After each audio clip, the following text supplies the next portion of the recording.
संभल से पहली खबर देखिए। संभल की विवादित शाही जामा मस्जिद की रंगाई पुताई की मांग को लेकर याचिका दाखिल पर इलाहाबाद हाईकोर्ट ने सोमवार को सुनवाई की।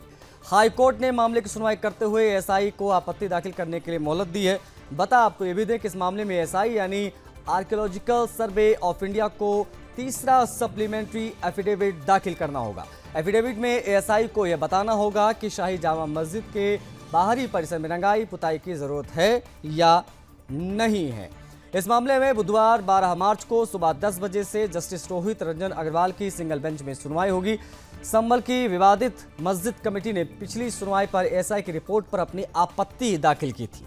एएसआई रिपोर्ट के आधार पर ही हाईकोर्ट ने रंगाई पुताई की इजाजत नहीं दी थी। एएसआई की रिपोर्ट में कहा गया था कि अभी रंगाई पुताई की जरूरत नहीं है। हाईकोर्ट ने एएसआई की रिपोर्ट के आधार पर सिर्फ जामा मस्जिद की साफ सफाई का आदेश दिया था। विवादित मस्जिद में रंगाई पुताई, मरम्मत और लाइटिंग के काम की इजाजत दिए जाने की मांग को लेकर मस्जिद कमेटी ने याचिका दाखिल की थी। वहीं हिंदू पक्ष की तरफ से भी यह कहा गया कि मस्जिद की मरम्मत और रंगाई पुताई होने से ढांचे को नुकसान हो सकता है। संभल से हमारे सहयोगी कनेक्ट हो गए हैं लाइव, उनसे हम बातचीत करने की कोशिश करेंगे। क्या स्थिति इस वक्त है जरा बताइएगा, क्योंकि जो याचिका दाखिल की गई थी उस पर सुनवाई के बाद अभी क्या चीजें जो हैं वो धरातल पर दिखाई दे रही हैं रामपाल? इसमें बता दूं आपको, जिस तरीके से संभल की जामा मस्जिद जो विवादित जामा मस्जिद घोषित कर दी गई है, लगातार इस पर विवाद खड़ा हो रहा है। संभल में तमाम राजनीतिक दल अपनी राजनीति कर रहे हैं। ऐसे में जो जामा मस्जिद पक्ष ने जिस पर कोर्ट में याचिका दाखिल की थी, एएसआई से भी और डीएम के माध्यम से अपनी याचिका रिपोर्ट दाखिल की थी कि हमें इसकी रंगाई पुताई को लेकर इजाजत दी जाए, लेकिन कोर्ट ने उसे खारिज कर दिया था।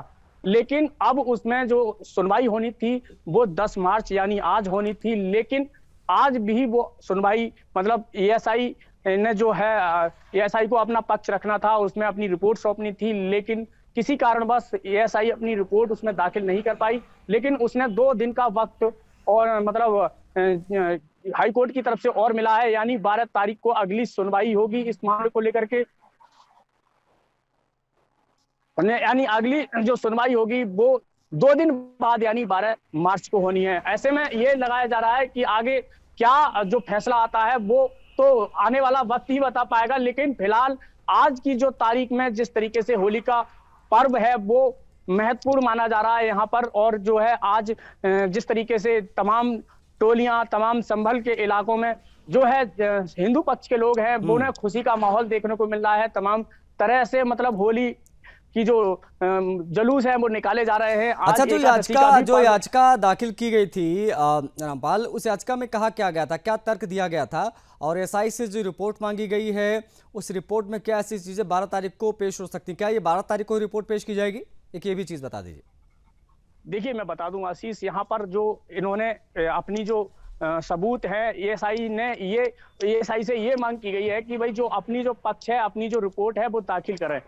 अब क्या है वो देखिए जांच का विषय है, वो गुप्त तरीके से रखा गया है, लेकिन वो आने वाला टाइम ही बता पाएगा। इसे सार्वजनिक नहीं किया गया है, लेकिन इसकी जो उसने जो बाहर का स्ट्रक्चर है, देखिए आशीष मैं बता दूं आपको, बाहर का स्ट्रक्चर है, बाहर की जो रंगाई पुताई को लेकर के उसमें ये मांगा गया है एएसआई से कि आप एएसआई को ये रिपोर्ट देनी है कि आगे जो स्ट्रक्चर में जामा मस्जिद विवादित जामा मस्जिद है इसमें जरूरत है रंगाई पुताई की या नहीं है। वहीं हिंदू पक्ष ने अपनी दलीलों में अपनी जो आपत्ति जाहिर की थी उसमें यह कहा गया था कि भाई अगर इसकी जो स्ट्रक्चर है मस्जिद या मंदिर, उसके स्ट्रक्चर से छेड़खानी की जाती है तो कहीं ना कहीं इसमें बदलाव भी किया जा सकता है। वहीं उसको देख कर के कोर्ट ने उस पर रोक लगा दी थी और यही रिपोर्ट एएसआई को देनी है कि आगे कि इसका जो कहीं इसमें बदलाव तो नहीं किया जाएगा, इसमें जरूरत है या नहीं है, वो इस तरीके से अपना रिपोर्ट एएसआई को देनी पड़ेगी। और उसके बाद में जो निर्णय आएगा वो 12 तारीख को ही आशीष पता पर चल पाएगा। फिलहाल ठीक है, आप नजर बना के रखिएगा इस पूरी खबर पर। आगे जो भी हैपनिंग होगी एक बार फिर से हम जुड़ेंगे, अपडेट लेंगे। फिलहाल बहुत आभार आपका रामपाल, जुड़ने के लिए, तमाम बातचीत के लिए।